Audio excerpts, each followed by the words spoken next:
बिस्मिल्लाहिर्रहमानिर्रहीम, अस्सलामुअलैकुम, सुबह खैर। आप देख रहे हैं एक्सप्रेसो, मैं हूं हिना आदिल और मैं हूं अलियनिक सैयद। उम्मीद है आप जहां भी होंगे महफूज होंगे, खैर आफियत से होंगे और बेहतरीन होंगे। आपका दिन और आपका हफ्ता अच्छा बनाने के लिए एक बार फिर से हाजिर हैं। यूँ तो हम देख ही रहे हैं कि 2 हफ्ते की जो है सीज़ फायर जारी है और जो मुज़ाकरात थे जिस पर पाकिस्तान बामुश्किल 2 फरीकैन को आमने सामने लेकर आया था, वो बेनतीजा ख़त्म हो गए हैं। फ़िलहाल अभी तक जो ईरान की जानिब से पोजीशन है वो यही है कि वो मुज़ाकरात में शामिल हैं और डोनाल्ड ट्रंप की जानिब से भी मुख्तलिफ बयानात आ रहे हैं। तो अब बाकायदा आगाज़ करने से पहले आपको इस पर अपडेट दे देते हैं। इस्लामाबाद में अमेरिका और ईरान के दरमियान मुज़ाकरात बेनतीजा ख़त्म हो गए और दोनों वफूद अपने वतन वापस रवाना हो गए। उधर अमरीकी सदर डोनाल्ड ट्रंप ने मुज़ाकरात के हवाले से कहा कि इस्लामाबाद में मुलाकात अच्छी रही, बेशतर निकात पर इत्तफाक हो गया, ताहम जौहरी मामले पर इख्तिलाफ बरकरार रहा। जंगबंदी बरकरार है, आबराए हुर्मज़ की नाकाबंदी कर रहे हैं। ईरान अब अपना तेल नहीं बेच सकेगा, हमारे पास रूस और सऊदी अरब से भी ज़्यादा तेल है। और कहा कि ये बात वाज़ेह है कि ईरान एटमी हथियार नहीं बना सकता। ईरानी फ़ौज तबाह, बहरिया समंदर बुर्द हो चुकी है, समंदर में डूब चुकी है और हमने नेटो को कई ट्रिलियन डॉलर दिए मगर वो हमारी मदद को नहीं आया। उन्होंने मजीद क्या कहा, आपको सुनाते हैं। More oil because of drill baby drill. We have more oil than Russia and Saudi Arabia put together. So if you look at Russia and Saudi Arabia, 2 big ones, we have much more oil than they have. Very good things are happening with regard to the Strait, Hormuz, and a lot of good things are happening for our country. It's been very strong. We have some tremendous numbers released economically on jobs and everything else, and things are going very well. I would say it's holding well. Their military is destroyed. Their whole navy is underwater. You know that 158 ships are gone. Their navy's gone. Most of their mine droppers are gone. We have a lot of people, as you know, at 10 o'clock tomorrow, we have a blockade going into effect. That'll be 10 o'clock tomorrow. Other nations are working. और दूसरी जानिब अमरीकी central command ने आबना हुर्मज़ की नाकाबंदी के वक्त का ऐलान कर दिया और अमरीकी वक्त के मुताबिक पीर की सुबह 10 बजे से आबना हुर्मज़ की नाकाबंदी शुरू होगी, जो कि पाकिस्तानी वक्त के मुताबिक नाकाबंदी का जो वक्त है वो आज शाम 7 बजे के करीब बनता है। लेकिन उधर ईरानी पासदारान इनकलाब का ये कहना है कि आबना हुर्मज़ पर आमदोरफ्त मुसल्लह फ़ौज के मुकम्मल कंट्रोल में है और पासदारान इनकलाब ने आबना हुर्मज़ से 2 अमरीकी जहाज़ गुजरने का जो सेंट कॉम का दावा था उसे भी मुस्तरद कर दिया। ये सारी सिचुएशन है जी, इस पर हमने करनी है बात करने के लिए ज्वाइन कर चुके हैं ब्रिगेडियर रिटायर्ड मसूद अहमद खान साहब, दिफाई तज्जियाकार है। इसके साथ साथ उस्मान शाहिद साहब माहिर हैं बैनुल-अक़वामी उमूर के, में ज्वाइन कर चुके हैं। अस्सलाम वालेकुम and good morning to both of you. सबसे पहले ब्रिगेडियर साहब आपसे आगाज़ करती हूँ। जिस तरीके से ओवर द वीकेंड हम देख रहे थे जिस तरह की मसरूफियात थी और जो पाकिस्तान ने होस्ट किया दोनों फरीकैन को, लेकिन जो मुज़ाकरात थे बेनतीजा ख़त्म हुए। अच्छी बात यह है कि दोनों फरीकैन अब भी मुज़ाकरात में होने का ही दावा कर रहे हैं, लेकिन उसके साथ साथ मुख्तलिफ बयानात और मुख्तलिफ दावे सामने आ रहे हैं जिनका जवाब भी दिया जा रहा है। कैसे देखते हैं सारी सिचुएशन को आप? जी बहुत शुक्रिया। देखिए जी, हम वो कहते हैं मुज़ाकरात नाकाम नहीं हुए, मुज़ाकरात में मुस्बत पेशरफ्त भी है। एक आपस में बहुत अच्छा रेपो एस्टेब्लिश उन्होंने किया है और देखिए प्रेसिडेंट ट्रंप ने भी कहा ना कि बहुत सारे हम तमाम चीज़ों पे हमने एग्रीमेंट की है, लेस न्यूक्लियर, और उन्होंने कहा कि उस जंग से ये बेहतर है। इट मीन्स कि वो सीज फायर को कंटिन्यू करना चाहते हैं। तो ये बहुत बड़ी अचीवमेंट है कि एक अंडरस्टैंडिंग हो चुकी है। For the first time in 47 years in person बैठे, हाथ आप एक दूसरे से मिलाया और फिर उन्होंने बातचीत की, खुल के एक दूसरे को पॉइंट्स बताएं। अगर समझते हैं, देखेंगे 10 पॉइंट ईरान के थे, 15 इनके थे, अगर स्टिल कहते हैं कि हमारी 95% एग्रीमेंट है, इट मीन्स वो नज़दीक तरीन पहुंचे थे एक अंडरस्टैंडिंग एग्रीमेंट करने के लिए। सो इसका मकसद ये है कि क्रेडिट गोस जो कुछ हुआ, जो सीज फायर, देखें सीज फायर खत्म नहीं हुआ, सीज फायर स्टिल होल्ड कर रहा है। किसी पार्टी ने यह नहीं कहा कि सीज फायर खत्म हुआ है, हम इधर से निकल रहे हैं। तो वो तो इस तमाम का क्रेडिट गोस टू पाकिस्तान। और पाकिस्तान में देखें कि हम ये कह सकते हैं कि पाकिस्तान में इस्लामाबाद एक न्यूट्रल जगह के तौर पर सामने आया है, एज ए ब्रिज, ऐसी जगह जो ब्रिज करेगी पीस के लिए, या ब्रिज पाथवे के तौर पे आएगा। और फिर देखिए पाकिस्तान की अपनी जो क्रेडिबिलिटी थी वो बढ़ गई है।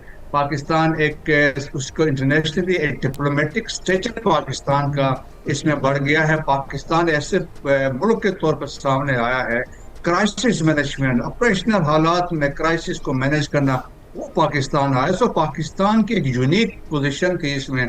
दैट्स वाई देखे प्रेसिडेंट ट्रम्प ने जब अप्रिशिएट किया, प्राइम मिनिस्टर को उन्होंने अप्रिशिएट किया, and then he also appreciated field marshal Asim Munir की बात की, क्योंकि देखिए इन्होंने दिन रात एक की है।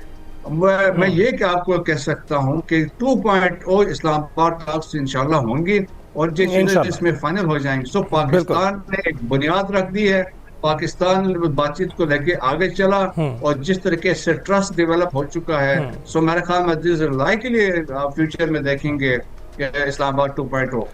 बिल्कुल ठीक। उस्मान साहब, आप बताइएगा कि क्या समझते हैं आप कि इस वक्त जो पाकिस्तान ने किरदार अदा किया है, क्या ये अनप्रेसिडेंटेड है या पाकिस्तान की तारीख भरी पड़ी है ऐसे मौक़ों पे जब पाकिस्तान ने ऐसी सिफारतकारी की जिससे अमन पैदा हुआ? मैग्नीट्यूड का ये डिप्लोमेटिक हमने देखा लेवरेज एग्जॉस्ट होते हुए पाकिस्तान का इन मुज़ाकरात के बैकड्रॉप में, मेरा ख्याल है मेरी लिविंग मेमोरी में ऐसा कोई मंजर मुझे याद नहीं है कि पाकिस्तान जो है पूरी दुनिया के अंदर हेडलाइंस के अंदर है for all right reasons, we have been the force for stability. तो मैं पाकिस्तान का इसे डिफाइनिंग डिप्लोमेटिक जो है मूवमेंट जो है वो कंसिडर करता हूँ। एक ऐसे लम्हे जब पूरी दुनिया जो है वो पाकिस्तान की तरफ देख रही थी और हमने दौरान जंग भी जो जिस तरीके से अपना डिप्लोमेटिक क्लाउट जो है उसको इस्तेमाल करते हुए कोशिश की कि थर्ड वर्ल्ड वॉर की जो है सिचुएशन है उसे अवॉइड किया जाए। और ना सिर्फ वो चीज़ बल्कि दूसरी तरफ जिस तरीके से इजराइल कोशिश कर रहा था कि सेक्टेरियन लाइंस के ऊपर जो है आमने सामने खड़ा कर दिया जाए GCC country, particularly Saudi Arabia और ईरान को, पाकिस्तान ने उसको भी डिफ्यूज़ किया। हमने शटल डिप्लोमेसी की, प्रॉक्सिमिटी टॉक्स जो हैं उसके अंदर इंगेज किया, इरानियंस को हर टीयर पे अपने तमाम गुड ऑफिस हमने इस्तेमाल किए और सऊदी अरेबिया को भी हमने इसी कॉन्टेक्स्ट के अंदर अब कह लें कि एक तरह से उन्हें कन्विंस किया कि वो रिस्ट्रेंट का मुजाहरा करें और उसके डिविडेंड्स ही हमें जो है नज़र आ रहे हैं। तो मेरे ख्याल में पाकिस्तान का जो रोल है वो इंतहाई कलीदी रहा और जिस तरीके से ब्रिगेडियर साहब ने बात की, हम पीस के प्रोटैगनिस्ट हैं, हमने अमन के सफ़ीर के तौर के ऊपर पूरी दुनिया के सामने ये चीज़ शोकेस की कि अपनी स्किल और एक्सपर्टीज़ की बुनियाद के ऊपर हमने तमाम वो फरीक जिनके साथ हमारे ताल्लुकात जो हैं वो मिसाली हैं। देखिए पाकिस्तान इस वक्त खित्ते का वो कंट्री है, तमाम ग्लोबल सुपर पावर्स के साथ भी हमारे ताल्लुकात जो हैं वो मिसाली हैं, रीजनल जितने एक्टर्स हैं उनके साथ भी ताल्लुकात बड़े हमारे बेहतरीन हैं। तो मेरे ख्याल में पाकिस्तान ने 10 मई के बाद से जो अपना पॉलिटिकल आप कह लें एक कैपिटल था उसको रेलिवेंट रखा और एक रिलायबल पार्टनर के तौर के ऊपर सामने आया। तो मैं पाकिस्तान को जेनेवा कंसिडर करता हूँ इस रीजन का, पर्टिकुलरली साउथ एशिया का। अब आ जाते हैं दूसरी तरफ, देखें जो डिप्लोमेसी एक प्रोसेस का नाम है, वो एक इंक्रीमेंटल प्रोसेस है, ये ओवरनाइट नहीं हो जाता। ये तो फैमिली फ्यूड हो तो वो एक दिन के अंदर खत्म नहीं होता, लेट अलोन 47 साल। लेकिन डेफिनेटली जो एफर्ट थी उसको हम सराहते हैं, बल्कि हम नहीं पूरी दुनिया सराह रही है। ब्रिगेडियर साहब, ये जो नया दावा है, जो नया बयान है, सदर ट्रंप ने जो आपने हुर्मुज़ की नाकाबंदी का ऐलान किया और उस पर फिर जो ईरान है वो ये जवाब दे रहा है कि इसका अगर ऐसा हुआ इसका सख्त जवाब देंगे। डेडलाइन जो है वो पाकिस्तानी वक्त के मुताबिक आज शाम 7 बजे बनती है। कहीं ऐसा तो नहीं होगा कि बाकी मामलात एक तरफ रह जाएंगे और अब एक नया मसला ये वाला छिड़ जाएगा और इससे हालात दोबारा खराबी की तरफ चले जाएंगे? क्योंकि ईरान कह रहा है कि अगर ऐसा किया गया तो इसे सीज फायर की खिलाफ वर्जी समझा जाएगा और सख्त जवाब दिया जाएगा। ये देखिए जो नेवल ब्लॉकेट है basically it is sort of A pressure strategy है, प्रेशर टैक्टिक्स है। और ताकि टू गेट कंसेशन बेसिकली एक किस्म का आप समझ ले। और दूसरा ये भी कोशिश है कि पोस्ट बातचीत के बाद एक ऐसा इम्प्रेशन देना कि हमारी स्टिल हमारी ताकत है, हमारी पावर है। इसका ये मतलब नहीं है कि मुझे नहीं लगता है कि ये totally they will go inside the straight of Hormuz. अगर जब ये ब्लॉकेट की बात कर रहे हैं तो ब्लॉकेट हो सकते, बाहर बैठ के भी ब्लॉकेट कर सकते हैं, उस इरानियन एरिया ऑफ रिस्पॉन्सिबिलिटी से बाहर बैठ के जहाजों की शिपिंग को रोक सकते हैं। सो मेरे ख्याल में रेटरिक के तौर पर तो हम मान सकते हैं, एज ए आप समझ लें प्रेशर टैक्टिक्स के तौर पर हम मान सकते हैं, क्योंकि इंटरनेशनल कम्युनिटी तो ऑलरेडी तंग है। पहले ईरान की वजह से जो वहां पे मसला था स्ट्रेट ऑफ हॉर्मुज़ में एंट्री नहीं थी। अब अगर अमेरिकन ऐसा करेंगे तो 80% देखें जो ऑयल है एशिया का, they are entirely dependent on this strait of Hormuz है और उसमें मेनली सारे अमेरिकन एलाइज है, साउथ कोरिया है, जापान है, ताइवान है, फार ईस्ट एशिया के बहुत ममालिक है, चाइना इज द मैन जो यहाँ से ऑयल लेता है, इंडिया है, पाकिस्तान है। सो मेरा ख्याल में जिस तरीके से पॉजिटिविटी हमने देखी है उस पॉइंट ऑफ व्यू से, क्योंकि अभी आप देखें ना कि ट्रम्प के ऊपर इतना प्रेशर बिल्ड हो चुका है बैक होम, वो कुछ न कुछ बताना चाहता है और चाहता है ताकि यहाँ से एक इजीली निकल भी सके और एट द सेम टाइम अपने जो अवाम को एक बिल्कुल। थोड़ा सा एश्योरेंस भी दे कि बिल्कुल। अमेरिका स्टिल वो पावरफुल है। ब्रिगेडियर साहब ठीक कह रहे हैं आप कि प्रेशर तो बिल्डअप हुआ है, लेकिन इन मुज़ाकरात से थोड़ा सा ईज ऑफ भी हुआ है। उस्मान, आप क्या देखते हैं कि अमरीकी अवाम की जो वर्डिक्ट है, जो वो चाहते हैं, वो तो सबके सामने ही है, लेकिन आप इसको तवील और तवालत इख्तियार करता हुआ देख रहे हैं मज़ीद? क्योंकि हमने देखा कि पहले टैरिफ जंग हुई और उसमें किसी तरह से अमेरिका का केम ऑन टॉप, हम डोनाल्ड ट्रंप को सबकत ले जाते हुए हमने देखा। अब यही बात हम हुर्मज़ की देख रहे हैं, स्ट्रेट ऑफ हुर्मज़ की, और हमें दिखाई दे रहा है कि एक रस्साकशी जारी है उसके कंट्रोल के लिए। आप क्या देख रहे हैं? मेरे ख्याल में ये situation has entirely change now. America 28 फरवरी से पहले का अमेरिका नहीं है और ना ये वो ईरान है। जिस तरीके से उन्होंने अपने मिलिट्री मसल जो है फ्लेक्स की और जिस तरह की रेजिलियंस दिखाई, सेकंड स्ट्राइक की कैपेबिलिटी उनकी अभी तक ईरानियों की इंटैक्ट है।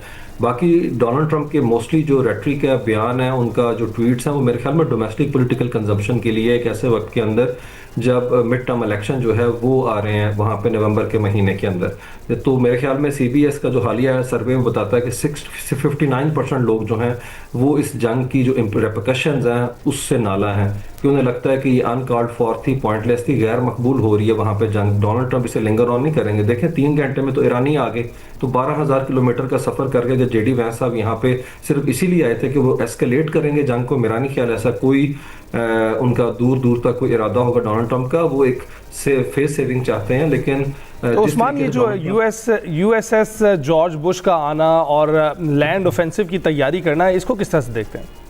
जी, मेरे ख्याल में ये डोनाल्ड ट्रंप का हमेशा ताकत के साए में मुज़ाकरात करवाना एक उनका आप समझे फोटे रहा है कि वो चाहते हैं कि एक प्रेशर माउंट किया जाए, उसे डबल डाउन किया जाए ताकि वो इंप्रेशन अपनी जगह के ऊपर अटैक करे। लेकिन क्या ईरानियन जो है इससे मुतासिर हो रहे हैं? मतलब वो तो बिल्कुल इंप्रेस नहीं हो रही इस चीज़ से, क्योंकि उन्हें पता है कि सीइंग इज बिलीविंग कि आर्माडा इनका जो नेवी का था वो तो यहाँ से जा चुका हुआ है, हर्ट हो चुका है, सबसे बड़ा उनका एयरक्राफ्ट कैरियर, तो ये उसको रिप्लेस करने आ रहा है। तो मेरा नहीं ख्याल बूट्स ऑन ग्राउंड की कोई ऑप्शन है। देखिए, ये पहली जब उन्होंने अटैक किया था तब भी नहीं थी, क्योंकि एयर बॉम्बिंग जो है डोनाल्ड ट्रंप को बताया गया था कि बस इस हद तक शायद चीज़ें जो है मटेरियलाइज हो जाएं, जो नेतन्याहू ने एक फसाड खड़ा किया था। लेकिन वो स्मोक स्क्रीन हमने देखी, वो मुकम्मल खत्म हो चुकी है। अच्छा। टॉप टियर के 6 रैंक्स के आपने जनरल हटा दिए जो कह रहे हैं हम वॉर क्राइम का ऑर्डर नहीं देंगे, फौज तैयार नहीं है। आप इराक में 2.5 लाख आर्मी लेके घुसे थे, ये ईरान है उससे 5 गुना बड़ा है। यहाँ पे 70,000 जो आप इन्फेंट्री लेके किस तरीके से अटैक कर सकते हैं? मेरा ख्याल है डोनाल्ड ट्रंप इस चीज से पुल आउट करना चाहते हैं। और अगर आप इसे जूम आउट करें तो आपको बिगर थिएटर ऑफ वॉर नजर आता है जिसमें चाइना और अमेरिका आमने सामने खड़े हैं। ठीक है ब्रिगेडियर साहब, what's your take on it कि जिस तरीके से अभी उस्मान भी बात कर रहे हैं कि वो इस चीज़ से निकलना चाहते हैं, तो हर टेक्टिक पर वो अमल कर रहे हैं। आपने भी कहा कि कुछ प्रेशर टेक्टिक्स होते हैं जो ख़ास तौर पर डोमेस्टिक प्रेशर होता है, उसको हैंडल करने के लिए ये टेक्टिक्स होते हैं। तो जिस तरीके से ये अभी एक बात हुई कि अमरीकी जो वज़ीर जंग है उन्होंने ये कहा कि 2 जहाज़ आपने हुर्मुज़ से गुजरे, और उन्होंने दावा किया, लेकिन इस दावे को रद्द कर दिया पासदारान इनकलाब ने। उन्होंने कहा है कि ऐसा कोई भी जहाज़ इधर से नहीं गुजरा और हमारी इजाज़त के बगैर यहाँ से नहीं गुजर सकता। वॉल स्ट्रीट जर्नल ये कह रहा है कि पासदारान इनकलाब की जो 60% तक कश्तियाँ हैं वो अब भी महफूज हैं और वो थ्रेट हैं सबके लिए। क्या कहेंगे इस पे आप? जी हाँ, बिल्कुल ऐसा ही है। देखें, बेसिकली ये एक स्ट्रेटजी है, एस्केलेट टू डी एस्केलेट। आप एक प्रेशर बिल्ड करना चाहते हैं कि जहाज आ रहे हैं, शिप्स आ रहे हैं, अगर आप नहीं होगा तो हम ये कर सकते हैं। सो इसमें एक सिंबॉलिक मैसेजिंग होती है कि हम ये कर सकते हैं, दैट इज आवर पावर है। But at the same time देखें कि स्ट्रेट ऑफ हॉर्मुज़ के अंदर बहुत मुश्किल काम है। एक अकेला अमेरिका की बस की बात नहीं है, क्योंकि जिस तरीके से वहाँ पे प्रिपरेशंस की गई हैं, तैयारियां हैं, ईरान के फॉर 7 ईयर्स, वो रिमार्केबल है। कि आप देखें उनके वहाँ पे मेजिड सबमरीन है जो नॉर्थ कोरिया ने दिए हैं, इसके अलावा स्पीड बोट्स है, अनमैन्ड वाटर क्राफ्ट है, और इसके अलावा उनके पास उनके नीचे टनल्स में उन्होंने क्रूज मिसाइल रखे हुए हैं। उनका नाम पे गदा 380 बताते हैं कि वो आके शिप को फिर कोस्टल एरिया पर उनकी पोजीशन है, वहां पे ये बैठे तो वहां पे अगर उनको हिट करते हैं तो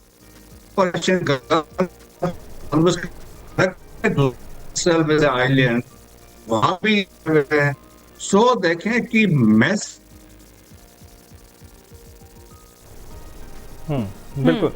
ब्रिगेडियर साहब से रब्ता मुनक़ता हो गया है। उस्मान, आपकी जाने बात है, जिस तरह के ब्रिगेडियर साहब कह रहे हैं कि इस वक्त जो सूरत हाल है वो दिखाई ये दे रहा है कि हमारे जो मुज़ाकरात हैं उसका एक दूसरा जो है वो मरहला भी हो सकता है। ब्रिगेडियर साहब भी वापस हमारे पास आ गए हैं। कंटिन्यू कीजिएगा ब्रिगेडियर साहब।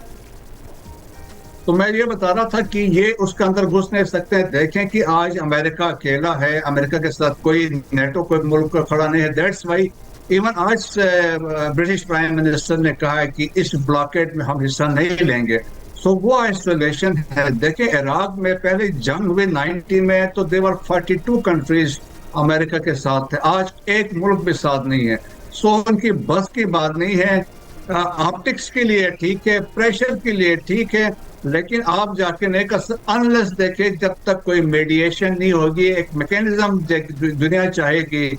स्पेशली CNN ने ये रिपोर्ट किया था कि इन्होंने सजेस्ट ये किया था अमेरिकन ने एक नेशनल फोर्स बनाई जाए कि जो स्टेट ऑफ हॉर्मुज़ उसको मैनेज करे।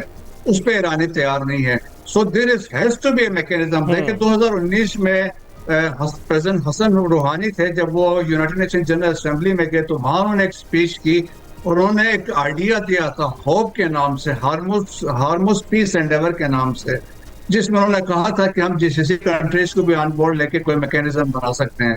सो मेरे ख्याल में ऐसा मैकेनिज्म बनना चाहिए जिसमें कंसर्न है GCC कंट्रीज का मोस्ट इम्पोर्टेंट है, उनका भी एड्रेस किया जाए, ईरान के और ओमान के भी कंसर्न और इंटरनेशनल कम्युनिटी का भी हो, और उसको प्रॉपर कवर यूनाइटेड नेशन का हो, तो मेरा ख्याल में then that will be acceptable to all.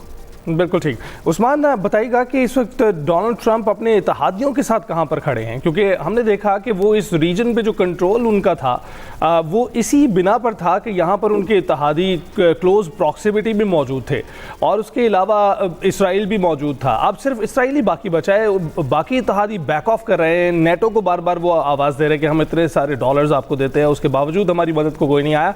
ये जो आइसोलेशन की पॉलिसी उन्होंने पहले इख्तियार की और अब वो चाहते हैं कि उनकी सपोर्ट में उतरा जाए, आप इसको किस तरह से देखते हैं? मेरे ख्याल में डोनाल्ड, ये बड़ी इंटरेस्टिंग फिनोमेना है कि अमेरिका दुनिया के अंदर जो है वो कंट्रीज को डिप्लोमेटिकली जो है ना वो आइसोलेशन के अंदर ले जाता था, उन्हें एक पराया स्टेट के ऊपर दिखाता था। आज अमेरिका खुद उस जगह के ऊपर खड़ा है कि जहां नेटो उनके साथ नहीं है, जहां जनूबी कोरिया उन्होंने गिला किया, जापान से किया कि आपके यहाँ हमने डिप्लॉय किए हैं। अब चेक करें कि अमेरिका की दुनिया के अंदर 750 मिलिट्री आउटपोस्ट हैं और 80 कंट्रीज के अंदर, और तकरीबन 1,70,000 जो है उन्होंने अपने मिलिट्री के लोग जो हैं वहाँ के ऊपर फौजी जो है वो तैनात किए हुए हैं। लेकिन उसके बावजूद ना जापान आपके साथ है, ना कोरिया आपके साथ है, पूरे का पूरा क्रॉस द अटलांटिक देख लें, पूरा यूरोप जो है वो मुकम्मल तौर के ऊपर आपको छोड़ चुका है। उसकी बड़ी रीज़न ये है कि आप बार बार कहते हैं अपना हुर्मुज़ से हमारा तेल एंड गैस नहीं गुजरता, हमारे पास बहुत तेल है, हमें कोई उस तरह से डेंट नहीं पहुंचेगा। तो वो देखते हैं कि लेफ्ट आउट इन्होंने पहले फील कराया, टैरिफ का रजीम इम्पोज किया, यूक्रेन की वॉर के अंदर इन्होंने जिस तरीके से यूरोप को कैस्टिगेट किया, जिस तरह अपना दे वर टोल्ड ऑफ, तो उसके बाद मेरे ख्याल में यूरोप के अंदर एक मोमेंट ऑफ ट्रुथ मैं देख रहा हूँ। वहाँ पे एक सेंस ऑफ रियलाइजेशन है कि हमें खुद जो है अपने जोरे बाजू के ऊपर मामलात को आगे लेके चलना चाहिए। और देखें स्पेन अपनी एम्बेसी खोल रहा है वहाँ के ऊपर है, इसी तरीके से दीगर जो यूरोपियन कंट्रीज ने उन्होंने अपनी मिलिट्री स्पेस और एयर स्पेस और मिलिट्री जो उनके फजाई अड्डे हैं वो उन्होंने देने से इनकार कर दिया कि हम जो है मिलिट्री सप्लाई लाइन यहाँ से नहीं जाने देंगे इजराइल है। तो मेरे ख्याल में ईरान को वो अपीस कर रहे हैं, एक तरह से मैसेज दे रहे हैं कि हम जो है इस वॉर के अंदर न्यूट्रल है, हमारा कोई लेना देना नहीं। और ईरान जो है उसकी सक्सेस यही है कि वो अपने एडवर्सरीज की जो उनका बिहेवियर है, उनका रवैया, उसको शेप करने के काबिल हुआ है। देखेंगे वो हालात आ चुके हुए हैं जिसके अंदर मिडल पास जो है वो ग्लोबल पॉलिटिक्स जो है उसको शेप कर रही है, जिसमें पाकिस्तान शामिल है, जिसके अंदर ईरान शामिल है। ये सेंचुरी एशिया की सेंचुरी है, ड्रैगन की सेंचुरी है।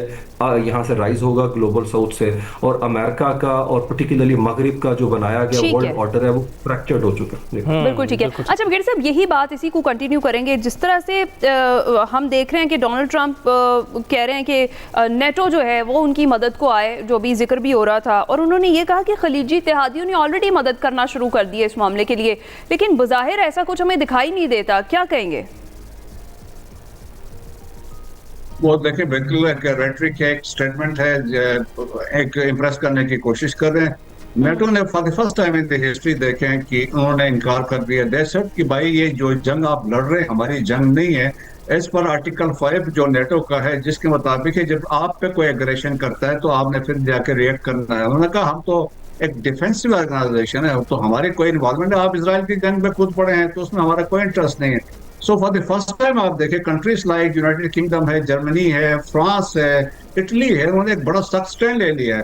सो आइसोलेशन दुनिया में देखती है। फिर नेटो, फिर ऊपर से देखें ट्रम्प के जिस तरह हालात वाकयात रहे हैं, जिस तरह उन्होंने टैरिफ की बात की, मैक्सिको के ऊपर बातें की, पनामा पे उन्होंने बातें की, और फिर उन्होंने कहा कनाडा ये हमारा ये बन सकता है, फिर उसके बाद ग्रीनलैंड की बात की, और फिर उन्होंने कहा नेटो, उन्होंने कहा ये तो फिर यूके पे कहा ये तो पेपर टाइगर्स हैं, उन्होंने कहा ये तो कुछ नहीं कर सकते हैं।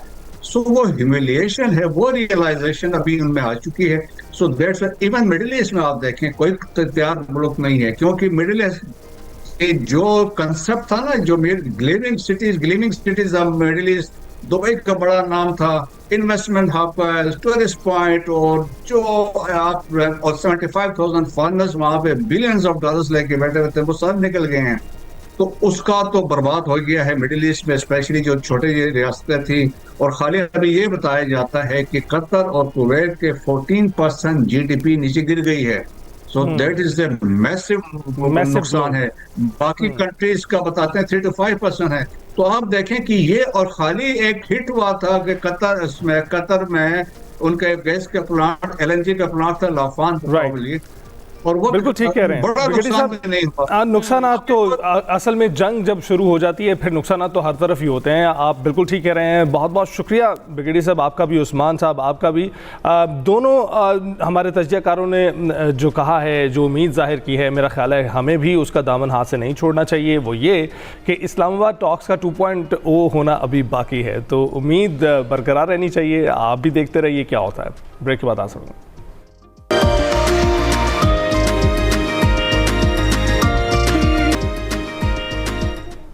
Welcome back to Expresso. जनाब, बलूचिस्तान जो हमेशा अपने वसाइल और सलाहियतों के हवाले से जाना जाता है, आज एक बार फिर दुनिया के नक्शे पर रोशन हो गया है। एक्सप्रेसो टैलेंट में आपकी मुलाकात करवाएंगे कोयटा की होनहार तालिबा अरपांगा बरियाल से, जिन्होंने अमेरिका में होने वाले 7th Copernicus natural science olympiad global final में शानदार कारकर्दगी दिखाते हुए सिल्वर मेडल अपने नाम किया। दुनिया के 50 से ज़ायद ममालिक के बासलाहियत तलबा के दरमियान मुकाबला करना कोई आसान बात नहीं थी, लेकिन अरपांगा ने अपनी जहानत, मेहनत और आज़म से ये साबित कर दिया कि अगर हौसला बुलंद हो तो कोई भी मंजिल दूर नहीं होती। और अरपांगा ने न सिर्फ मुकाबले में हिस्सा लिया बल्कि अमेरिका के शहर ह्यूस्टन में साइंसी और तालीमी मराकज़ का दौरा भी किया, जिनमें Houston museum of natural, NASA science और नासा के जॉनसन स्पेस सेंटर शामिल है, जहां से उन्हें सीखने और आगे बढ़ने का एक नया जज्बा मिला। ओलंपियाड न सिर्फ इल्मी सलाहियतों को निखारता है बल्कि बच्चों में आलमी सतह पर सोचने और मसाइल को हल करने की जो सलाहियत है उसे भी पैदा करता है। मजीद इस हवाले से बात करेंगे। नन्ही और होनहार तलबा अरपांगा हमारे साथ ही मौजूद हैं। अरपांगा, thank you very much for joining us. What an honour. बहुत ही ज़बरदस्त कारकर्दगी आपकी, और फिर आपको मेडल से भी नवाजा गया। कैसा फील करेंगे? Thank you. मैं बहुत खुश हूँ कि मैं सिल्वर मेडल जीता और मैंने पाकिस्तान का नाम भी रोशन किया। मैंने इतनी मेहनत की थी और उसकी वजह से मैंने एक सिल्वर मेडल जीता, सबको प्राउड किया। अच्छा, सबसे पहले हमारे नाजरीन भी जानना चाहेंगे अरपांगा है कौन, किस क्लास में पढ़ती हैं, तालिबा हैं, क्या पढ़ रही हैं? मैं 7th क्लास में हूँ। 7th क्लास में, राइट। अच्छा अरपांगा, मुझे ये बताएं कि ये आपका एक्सपीरियंस कैसा रहा पूरा, जिस तरीके से आपने पार्टिसिपेट किया। डेफिनेटली इतने ज़्यादा मुल्कों से और भी बहुत सारे टैलेंटेड स्टूडेंट्स आए होंगे, तो उस वक्त आपका जो है तजुर्बा कैसा रहा ये भी बताइएगा, और कितना चैलेंजिंग था ये आपके लिए? मैंने जब फर्स्ट राउंड के लिए तैयारी की थी वो ज़्यादा हार्ड नहीं था, और उसमें 30,000 प्लस स्टूडेंट्स पूरे वर्ल्ड से थे। उसमें हमें डिफरेंट चीज़ों MCQs को सॉल्व करना था, और जब मैं उसमें ब्रॉन्ज मेडल लेके मैं जीती, क्वालिफाई हुई ग्लोबल राउंड के लिए। मैं दिन में 4 से 5 घंटे पढ़ती थी और ख़ुद के टेस्ट सब लेती थी और ख़ुद को प्रिपेयर करती थी ह्यूस्टन और अपने सेकेंड राउंड के लिए। जब हम उधर ह्यूस्टन गई, उधर हमारा 1 वीक का टूर था, डिफरेंट जगह गए थे हम। और हमने जब एग्ज़ाम दिया था, वो ऐसे 2 आवर्स का एग्ज़ाम था जहाँ पर हमने मल्टीपल चॉइस क्वेश्चंस को आंसर करना था, और वहाँ से हमारा डिसाइड हो रहा था कि कौन जीतेगा कौन नहीं जीते। और फिर आपने पाकिस्तान का नाम रोशन किया, और क्या खूब रोशन किया। ये बताएं कि ह्यूस्टन में नासा में आपका विजिट था, जॉनसन स्पेस सेंटर है जो उसका, वहाँ पर आप गई। इसके अलावा दीगर जगहों पर भी आपको विजिट कराया गया। सबसे मेमोरेबल मोमेंट कौन सा था वहाँ पर आपका? वहाँ पर जब नासा जॉनसन स्पेस सेंटर में मैंने मून को टच किया था, वो बहुत मेमोरेबल था। और उधर हम एक प्लानिटेरियम गए थे जहाँ पर हमने प्लैनेट्स के बारे में सीखा था और विजुअली देखा था उन्हें। वो मुझे बहुत मेरा फेवरेट मोमेंट था। राइट, तो मुस्तकबिल में क्या बनना चाहती हैं आप? आपका एम क्या है, गोल क्या है? मैं चाहती हूँ कि मैं साइंस को आगे भी जाके परस्यू करूँ और एक डॉक्टर बनूँ। ज़बरदस्त। अच्छा अरपांगा, मुझे ये बताएं कि पाकिस्तान में कितने ऐसे कॉम्पिटिशन्स थे जिनमें आप पार्टिसिपेट करने के बाद इस ओलंपियाड तक पहुंची, और इस ओलंपियाड तक कैसे पहुंची? आपको किसने बताया, या आपने खुद इसको डिस्कवर किया और फिर पार्टिसिपेट किया, या फिर आपके स्कूल की तरफ से आपको पार्टिसिपेट करवाया गया? ये पूरी स्टोरी हमें बताएं। कोपरनिकस ओलंपियाड मेरा पहला कंपटीशन और ओलंपियाड था जिसमें मैंने पार्टिसिपेट किया। और मेरे स्कूल में हमारे डिफरेंट कंपटीशंस होते हैं, उसमें मेरी टीचर ने मुझे इसके बारे में बताया और मेरे स्कूल ने वो इनकरेज किया था कि मैं पार्टिसिपेट करूं। जब मैंने किया, मेरे स्कूल ने भी मुझे बहुत सपोर्ट किया कि मैं जीत सकती हूँ। तो उस मोटिवेशन की वजह से मैंने ज़्यादा हार्ड वर्क की और मैं फर्स्ट राउंड जीती। उसके बाद सेकेंड राउंड के लिए मैं ज़्यादा पढ़ाई करती थी, सबकी सपोर्ट और मोटिवेशन की वजह से, और मैं मेडल जीती। अच्छा अरपांगा, सबसे पहले ये बताएं कि आपके नाम का मतलब क्या है, क्योंकि मेरा ख्याल है कि जब हम आपके बारे में जानने की कोशिश करते हैं तो सबसे पहले नाम का मानी जानने की कोशिश करेंगे।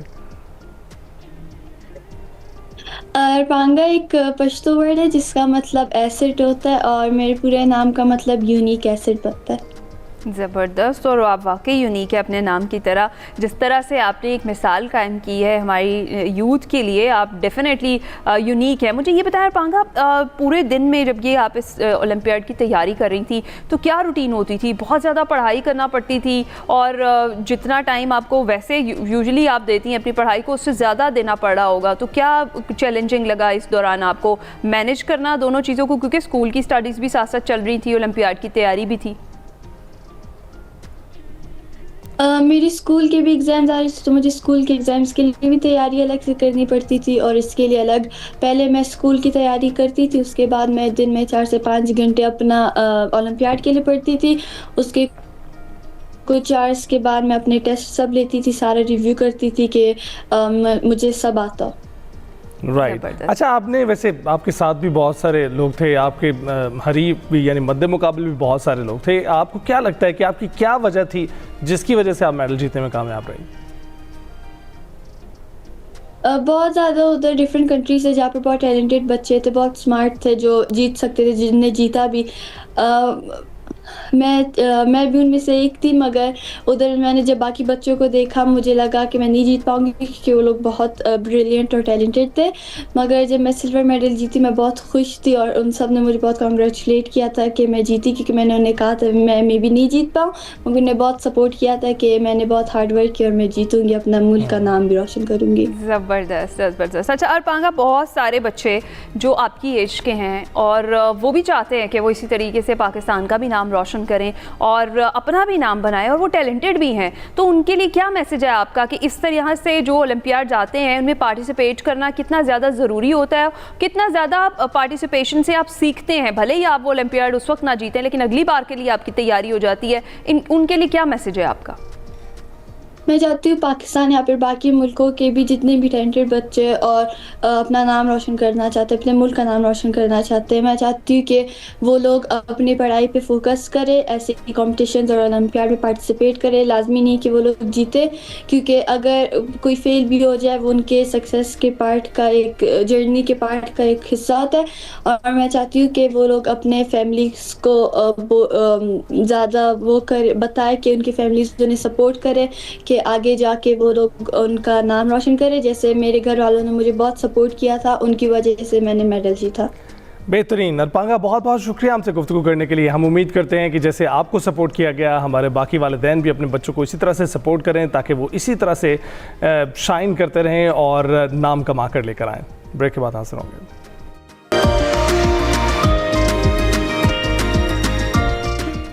Welcome back. एंटरटेनमेंट की बात हो जाए, एंटरटेनमेंट का एक ऐसा ड्रामा जो हर घर की डेली रूटीन का हिस्सा बनता जा रहा है और अपनी हल्की फुल्की लेकिन दिलचस्प कहानी के साथ नाजरीन की तवज्जो हासिल कर रहा है। जी हाँ, हम बात कर रहे हैं ड्रामा सीरियल निकम्मे की। अच्छा, इब्तदाई एपिसोड से ही इस ड्रामे ने अपनी यूनिक और रिलेटेबल क्रिएटर्स के जरिए ऑडियंस को अपनी तरफ खींच लिया है। जी हाँ, कभी घर के रोजमर्रा मसाइल, कभी फाइनेंशियल स्ट्रगल्स। कहानी धीरे धीरे से आगे बढ़ रही है, जहां फैमिली डायनामिक्स, घर की टेंशंस, लेजीनेस के फनी मोमेंट्स, सब कुछ एक साथ देखने को मिल रहा है। कभी किसी का अपने मैके वापस जाने का फैसला, तो कभी इश्क के जज्बात भी अपनी जगह बना रहे हैं। और साउद और जवेरिया का जो अंदाज है, खास तौर पर मज़ाहिया अंदाज, उसने तो कहानी को और भी एंटरटेनिंग बना दिया है। और अब कहानी इस मोड़ पर आ चुकी है जहां जो नया एपिसोड है वो पहले एपिसोड से कहीं ज़्यादा फन और एंगेजिंग होता जा रहा है। जी हाँ, नाजरीन भी इस ड्रामे को खूब पसंद कर रहे हैं और आपकी पजीराई हम तक पहुंच रही है हर गुजरते दिन के साथ। इसकी पॉपुलैरिटी क्योंकि बढ़ती जा रही है, तो ज़रा इसकी कुछ झलकियाँ देखते हैं।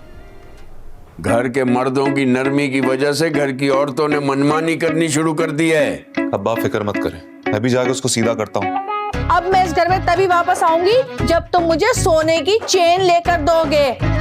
यार, ये सोने की चेन कहाँ से आ गई? वाह भाभी, इतनी प्यारी रही। भाई, गोल्ड की चेन दी जा रही है। कहीं बादशाह पर जादू टोना तो नहीं करवा रही? जितनी मेरी नाराजगी है ना, उस हिसाब से पैसे बहुत कम है। हाँ, इतने में नहीं मानूंगी मैं। हम कहीं जा रहे हैं? हम नहीं, तुम जा रही हो इस घर से। देखिए ड्रामा सीरियल निकम्मे रोजाना। अच्छा, इसका जो टाइटल है ना वो ही बड़ा शानदार है, निकम्मे। जैसे ही आप पढ़ते हैं, जैसे ही आपको नजर आता है, तो आपको एक हंसी की जो है ना वो मुस्कुराहट आपके चेहरे पर फैलती है। और दूसरा वो कॉम्बो जवेरिया और साउथ का जो कॉम्बो है वो हर जगह जिस भी ड्रामे में आपको नजर आएंगे वो मुस्कुराहटें बिखेर रहे हैं, फुल ऑफ लाइफ हैं, बहुत ही मजेदार है। तो तैयार हो जाएं और भी हंसी, ड्रामा, इमोशन से भरे हुए एपिसोड्स के लिए देखिए ड्रामा निकम्मे पीर से इतवार रात 7 बजे सिर्फ एक्सप्रेस एंटरटेनमेंट पर। हम जाएंगे एक ब्रेक पर।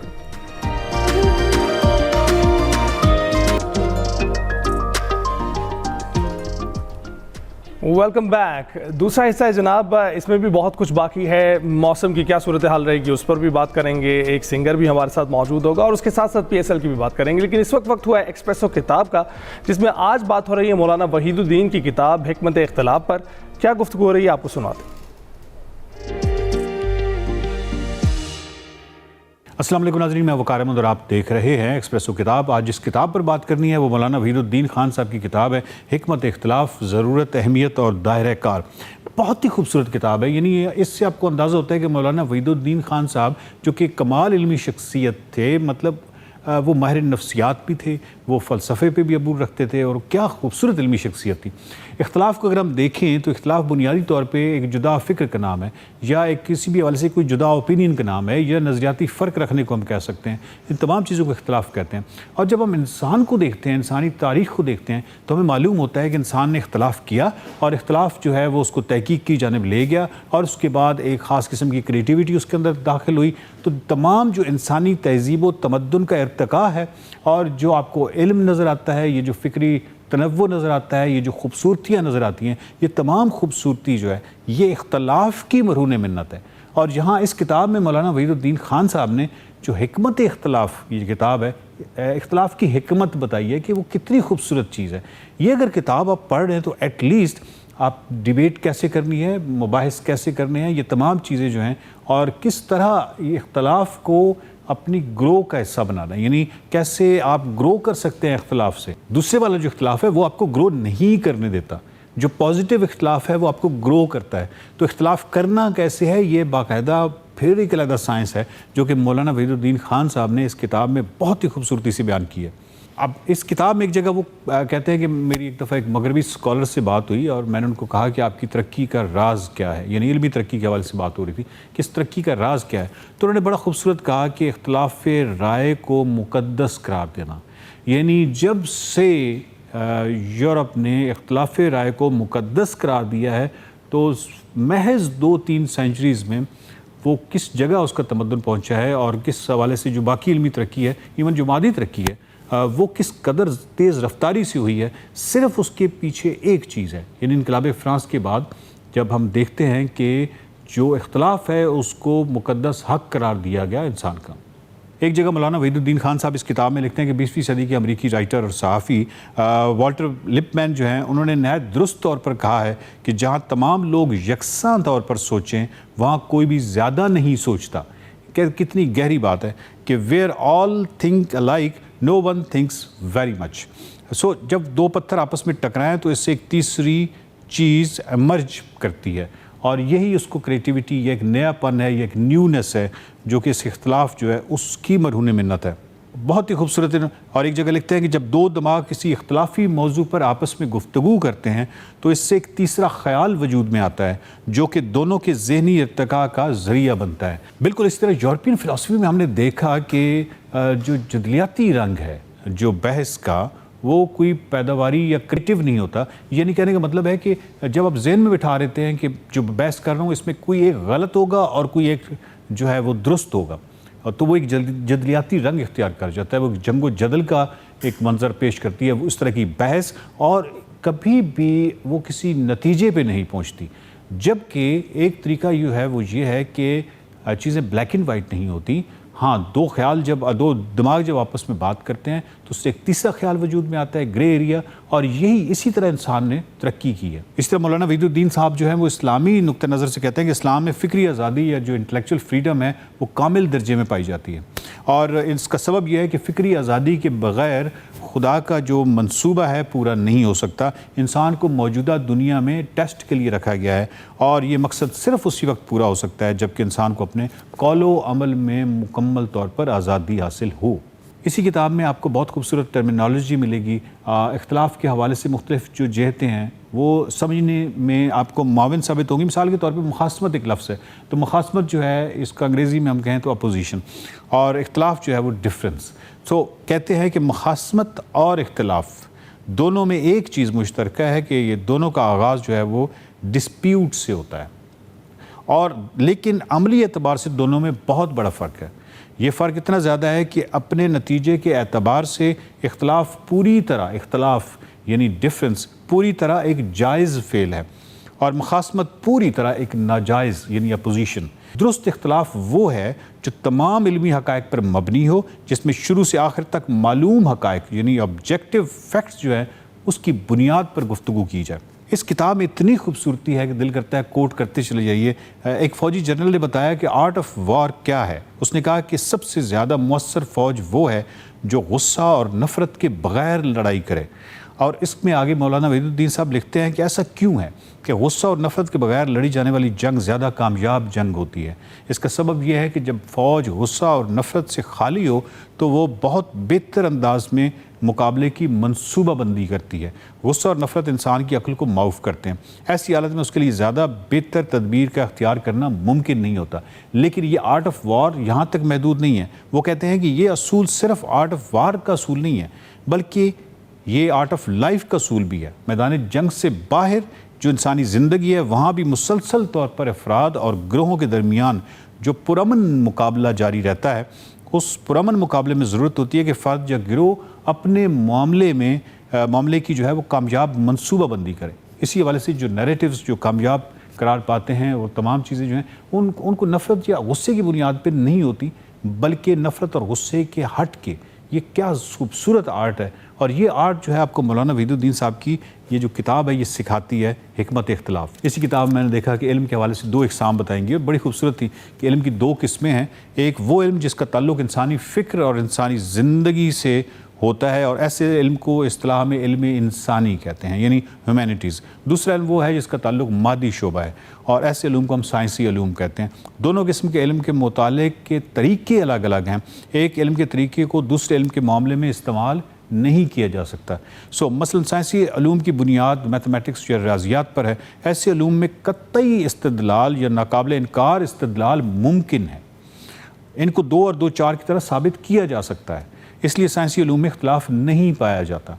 साइंसी इल्म में ये मुमकिन होता है कि किसी मौजू पर मुख्तलिफ इल्म का इत्तफ़ाक़ राय हासिल कर लिया जाए, मगर इल्म इंसानी जिसको ह्यूमैनिटीज़ कहते हैं इसमें इस किस्म का रियाज़ियाती इस्तदलाल मुमकिन नहीं होता। इसलिए इल्म इंसानी के मामले में लाजमी इत्तफ़ाक़ राय मुमकिन नहीं है, और जब लाजमी इत्तफ़ाक़ राय मुमकिन नहीं है तो इससे इख्तिलाफ जन्म लेता है। बहुत ज़्यादा मौज़ूइयत होती है, सब्जेक्टिविटी होती है। ह्यूमन जो है और ये लाइफ जो है वो बड़ी कम्प्लेक्स है, और जब इख्तिलाफ जन्म लेता है तो उस इख्तिलाफ को हैंडल कैसे करना है, उस मनफी तरीके से। जिस तरह मौलाना वहीदुद्दीन साहब जो है वो एक मनफी तरीका ये बताते हैं कि मुखासमत, यानी इख्तिलाफ की एक शक्ल जो है वो मुखासमत हो सकती है, जो मुखासमत है जिसका मतलब अपोजिशन है। जबकि दूसरी तरफ हम देखें तो इख्तिलाफ यानी डिफरेंस, इसमें जब 2 ज़हन आपस में इख्तिलाफ करते हैं तो तीसरा ख्याल वजूद में आता है। और यही जब हम इंसानी तारीख़ को देखते हैं तो हमें तमाम तरक्की, चाहे वो इल्मी है, चाहे वो मादी तरक्की है, तमाम तरक्की, ख्याल की तरक्की, ये तमाम जो तरक्की है और इसके अलावा जितनी क्रिएटिविटी है, पैदावारियत है, इसको जिस जैसे से भी देखें उसमें हमें इस इख्तिलाफ को पॉजिटिव जो इस्तेमाल है वो नज़र आता है। तो ये किताब जो है ये ज़रूर पढ़िएगा, हिकमत इख्तिलाफ, ज़रूरत, अहमियत और दायरा कार, मौलाना वहीदुद्दीन साहब की। और ये किताब बहुत आपको आसानी से मिल जाएगी, पाकिस्तान में शाया होती हैं। पाकिस्तान में 200 से ज़्यादा किताबें जो हैं उनकी शाया होती हैं। ज़रूर पढ़िएगा। देखते रहिए एक्सप्रेसो किताब।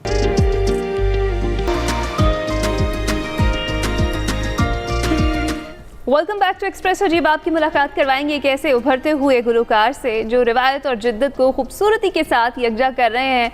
नौजवान सिंगर शेरजान की हम बात कर रहे हैं, जिनका ताल्लुक एक मजबूत मौसीकी के घराने से है। शेरजान न सिर्फ अपनी ख़ानदानी विरासत को आगे बढ़ा रहे हैं बल्कि अपने मुनफरिद अंदाज और जदीद मौसीकी के इम्तजाज से नई पहचान भी बना रहे हैं। उनके वालिद मारूफ गुलकार सलमान अहमद पाकिस्तान के लेजेंडरी गुलकार हैं। इसी रिवायत को आगे बढ़ाते हुए शेरजान अपनी आवाज़ में क्लासिकल असरात के साथ साथ मॉडर्न बीट्स और नई सोच शामिल कर रहे हैं। नौजवान नस्ल में खासी मकबूल हो रही है। इसी वजह से उनकी आवाज़, उनकी मौसीकी में एक तरफ मशरक़ी रंग छलकता है तो दूसरी जानिब मगरबी स्टाइल का इम्तिजाज भी हमें सुनने को मिलता है। शेर इस वक्त हमारे साथ ही मौजूद हैं। बहुत शुक्रिया हमें ज्वाइन करने के लिए। कैसे हैं आप शेर? अस्सलाम वालेकुम, थैंक यू आपके मॉर्निंग शो पे आज मैं आ सका हूँ। एक्सप्रेस न्यूज़ का भी थैंक यू। अल्हम्दुलिल्लाह सब कुछ ठीक है। आप कैसे हैं? बिल्कुल ठीक ठाक। वैसे वालिद ने आपको नाम कमाल का दिया है, आपको बुलाते हुए भी जो है ना बुलाते भी अच्छा लगता है। तो शेर बताइएगा, बचपन से उनको तो देखते आ रहे होंगे और what an artist he is, तो आपने उनको देखकर अपना ये सफ़र शुरू किया? जी, तो जैसे मैं लोगों को बताता हूँ कि जब मैं 3 साल का था तो मेरा सबसे पहला कॉन्सर्ट जुनून का था और मैंने इतने बड़े हेडफोन्स लगाए हुए थे क्योंकि इतना लाउड होता था म्यूज़िक, और मुझे याद है कि लोग बस पागल हो रहे होते थे शोज़ पे, लेकिन मुझे समझ नहीं आती थी कि क्यों हो रहे हैं। लेकिन जब बड़ा हुआ तो समझ आई, अच्छा ये मौसीकी एक मज़बूत मौसीकी है, इसके बोल, इसकी धुन और लोगों के दिलों को लगती है। तो मैंने कहा कि मुझे भी ये करना है बड़े होके। राइट, तो ये सफ़र आपका उसी वक्त शुरू हुआ, आपने सोच लिया कि आपने यही करना है। अच्छा, हमें ये बताएं कि ख़ुद से आपको क्या पसंद है? क्लासिकल मौसीकी पसंद है या फिर जो हम कह रहे हैं कि आपकी जो मौसीकी है जितनी हमने सुनी है उसमें थोड़ी थोड़ी मॉडर्न बीट्स भी शामिल हैं, तो आपको पॉप सिंगिंग ज़्यादा पसंद है? क्या पसंद है आपको? जी, ग्रेट क्वेश्चन। तो एक्चुअली मैंने पॉप और रॉक म्यूज़िक से शुरू किया अपना म्यूज़िक, और क्योंकि वो मेरे दिल को लगी ज़्यादा। लेकिन जब कोविड हुआ तो मेरी अम्मी ने एक्चुअली, एक उस्ताद है हमारे पाकिस्तान में, बहुत ही माशाल्लाह से रिस्पेक्टेबल उस्ताद शफकत अली खान, और उनके साथ मैंने फिर थोड़ी सी रियाज़ की क्लासिकल उनने मुझे थोड़ा सा सिखाया। तो मैं समझता हूँ कि ज़रूरी है कि हम अपना क्लासिकल भी रखें और मॉडर्न म्यूज़िक भी लाएं। बिल्कुल। फिर ये आपने इम्तिजाज करने का उस वक्त सोचा और अब आप फ्यूजन करते हैं इन दोनों का, तो चलें कुछ हो जाए फिर। जी, तो मैं सोचा पहले आपको अपना गाना सुनाऊं, राइट, जो मैंने लिखा Please, था please. कुछ साल पहले। तो दिस इज कॉल्ड कोई।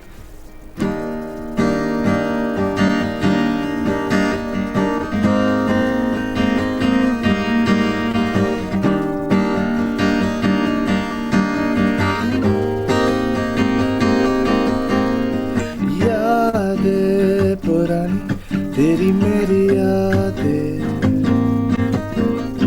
बातें हमारी तेरी मेरी बातें,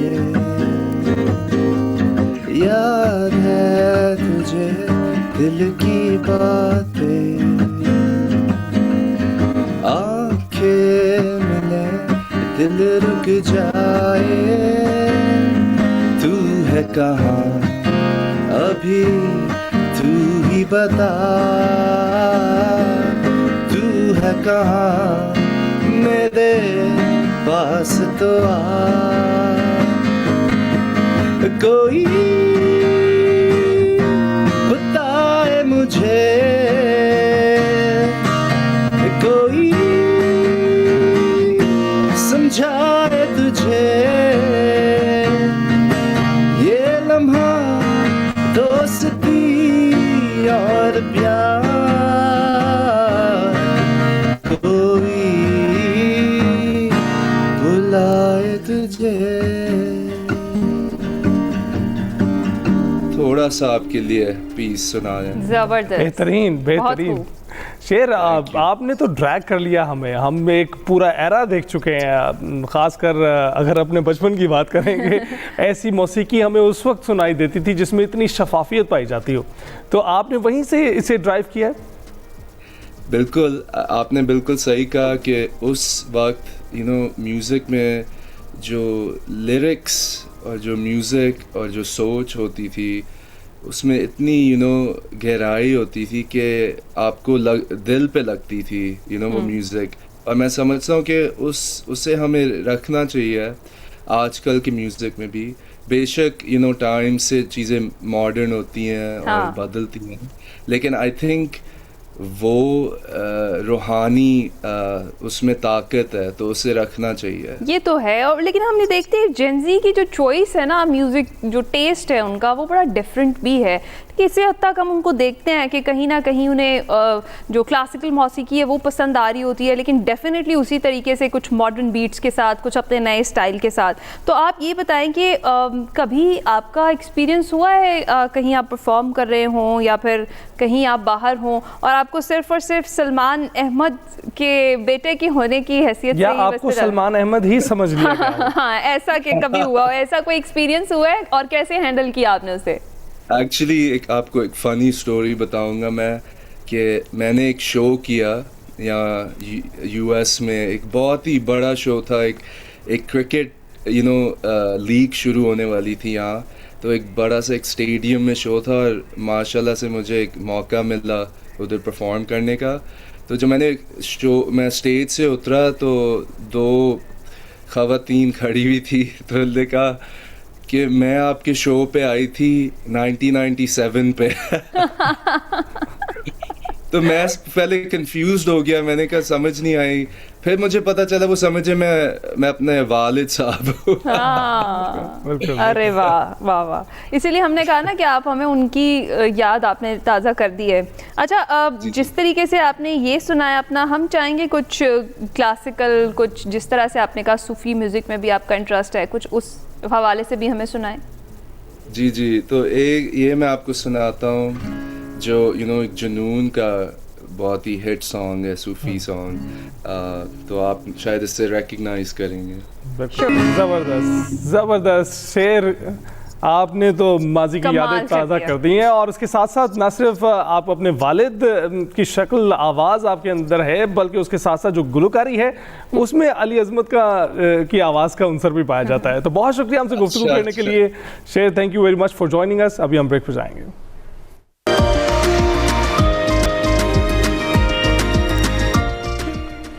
वेलकम बैक। पीएसएल के मैचेस जारी हैं तो जनाब उस पर भी बात करना बहुत ही ज़रूरी है। सीज़न 11 के मैचेस इस वक्त जारी हैं और हैदराबाद किंग्समैन की बात करते हैं हम। दावत पर पहले उन्होंने बैटिंग की और इस्लामाबाद यूनाइटेड ने दावत दी और इस्लामाबाद उनकी दावत पर टॉस उन्होंने जीता और फिर उनकी दावत पर इस्लामाबाद ने बैटिंग की और मुकर्ररा ओवर्स में जो है 9 विकेटों के नुकसान पर 153 रन स्कोर किए उन्होंने। हैदराबाद किंग्समैन ने 154 रन का ताकुब जो है 19वें ओवर में 4 विकेटों के नुकसान पर उन्होंने पूरा कर लिया। किंग्समैन की जानिब से कप्तान मार्नस लेबुशेन नॉट आउट रहे, 61 रन बनाए, उन्होंने नुमाया रहे।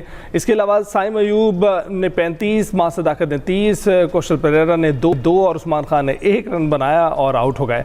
ग्लेन मैक्सवेल 21 रन बनाकर नॉट आउट रहे, पवेलियन लौट गए और पीएसएल सीजन 11 में हैदराबाद किंग्समैन की मुसलसल ये दूसरी फतह है जिसकी वजह से उनकी जो पोजीशन है वो भी पॉइंट्स टेबल पर बहुत ही अच्छी हो गई है। आज मुल्तान सुल्तान्स और पेशावर ज़ल्मी आमने सामने होंगे तो इसी पर हमने बात करनी है। बात करने के लिए सलीम खालिद साहब हमारे साथ मौजूद हैं, स्पोर्ट्स तज्ज़ियाकार। अस्सलाम वालेकुम सलीम खालिद साहब, गुड मॉर्निंग, कैसे हैं आप?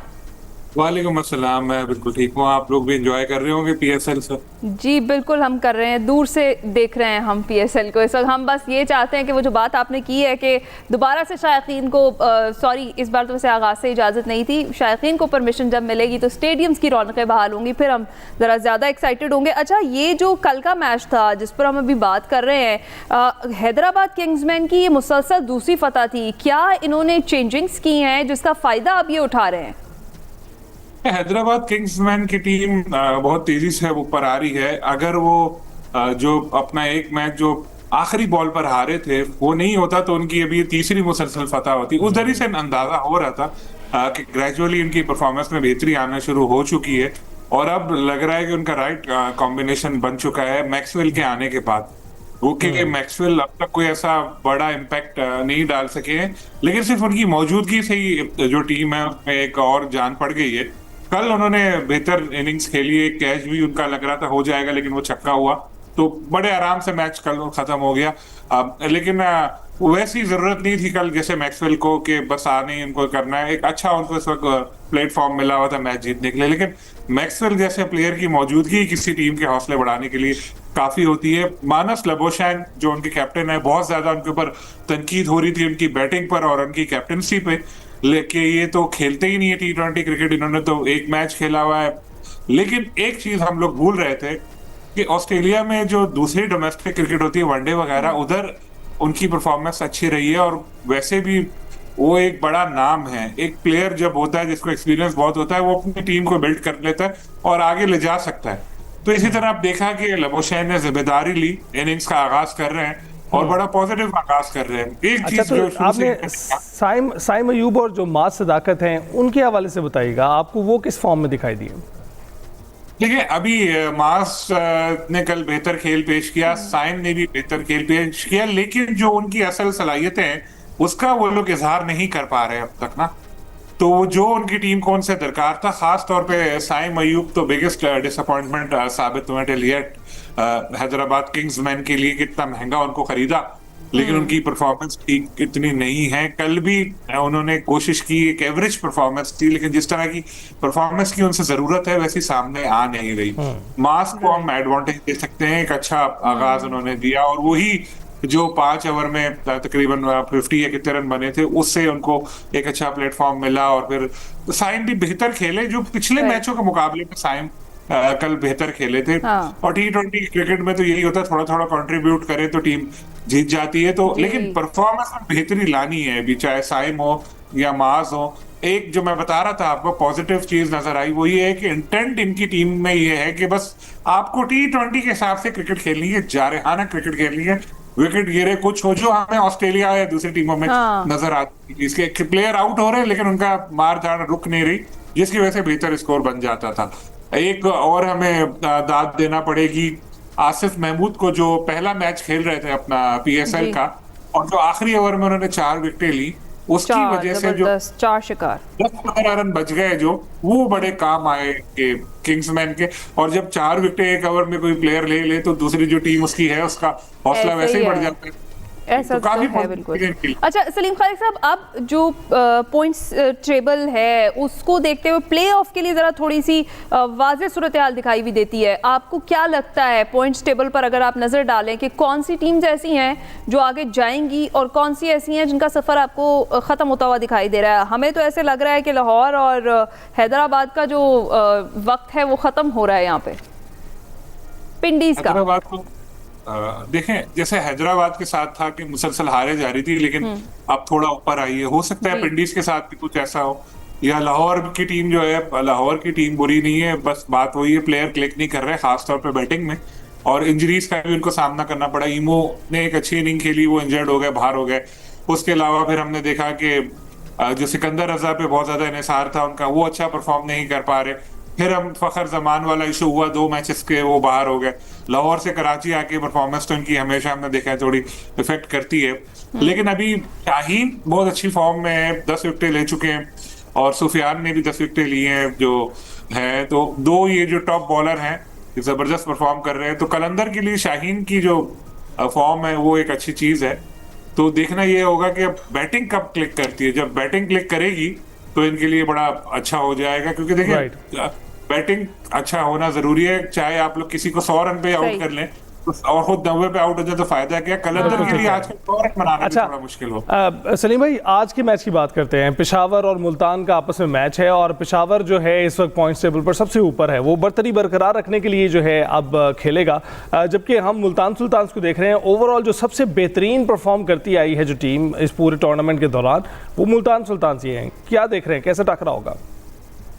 बिल्कुल, ये दोनों टॉप 2 टीमें ही हैं और दोनों की परफॉर्मेंस ही बहुत अच्छी है और एक सख्त मुकाबले की तवक्को हमें की जा रही है, क्योंकि मुल्तान बहुत ज्यादा टीम एक ऐसी जैलहन नजर आ रही है। मुल्तान की टीम अगर हम देखें तो उनकी बॉलिंग है, उनकी बैटिंग है, बड़ी अच्छा जा रहा है वो। और इसी तरह अगर हम दूसरी टीम को भी देखें तो उनकी भी परफॉर्मेंस में एकदम से बेहतरी नजर आई है और टॉप 2 पे अगर ये लोग पहुंचे हैं तो इसीलिए पहुंचे हैं। अब स्मिथ हैं, उनसे मुझे तो बहुत ज्यादा उम्मीदें हैं और मुझे लग यही रहा था कि कल भी वो, अब जैसे मैच है आज, उसमें भी बड़ी जबरदस्त उनकी तरफ से इनिंग देखने को मिलेगी। और जो उनके ओनर हैं मुल्तान के गौहर शाह, उनसे बहुत ज्यादा चर्चे में आ रहे हैं, वही हर जगह नजर आ रहे होते हैं अपने प्लेयर्स के साथ भी, ये तो है। वैसे भी। हाँ, और जल्मी में आपको पता है कि लोगों का इंटरेस्ट इसलिए ज्यादा होता है, बाबर आजम है वहां पर। बाबर की जो फॉर्म है, जिस तरह अब उन्होंने आहिस्ता आहिस्ता स्कोर करना शुरू किया है, तो ये लग रहा है कि एक अच्छा जबरदस्त। चलें देखते हैं सलीम खालिक साहब कि किस तरह का आज का टाकरा होता है। वैसे आपने जो खाका खींचा, डेफिनेटली एक्साइटेड मैच होने वाला, पॉइंट्स टेबल की दोनों टॉप की टीमें हैं और देखते हैं कि आज का मैच कैसा होता है। अभी हम ब्रेक पर जाएंगे।